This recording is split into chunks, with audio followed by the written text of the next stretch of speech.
కడప జిల్లా బద్వేలు పట్టణ కోడలిలో సామాజిక సాధికార బస్సు యాత్ర దిగ్విజయంగా నిర్వహించారు. ఈ సందర్భంగా ఏర్పాటు చేసిన భారీ బహిరంగ సభలో ఉప ముఖ్యమంత్రి నారాయణస్వామి ముఖ్య అతిథిగా హాజరయ్యారు.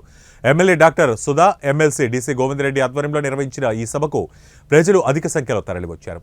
ఈ సందర్భంగా డిప్యూటీ సీఎం నారాయణస్వామి మాట్లాడుతూ వైఎస్ జగన్మోహన్ రెడ్డి ఆధ్వర్యంలో ప్రభుత్వ పథకాలతో పాటు పదవుల్లో కూడా ఎస్సీ, ఎస్టీ, బీసీ, మైనార్టీలకు సమాన అవకాశాలు కల్పిస్తున్నారన్నారు.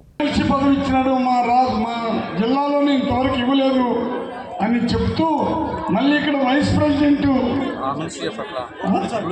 వైస్ ఎంపీ గారు గోపాలన్ని ఆయన వచ్చి యాదవ్ కమ్యూనిటీ కాబట్టి ఖచ్చితంగా చెప్పాలని ఆ కమ్యూనిటీ పైన ఆతృతతో ఉన్నటువంటి మన రమేష్ గారికి ఇక్కడ మాట్లాడిన ప్రతి సైన్యానికి ఒక సైన్యాధిపతి ఉండాలి.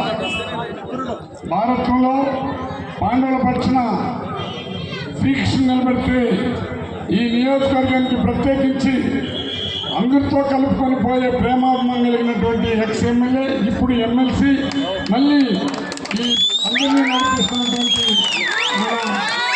మా ఆపద మిత్రుడు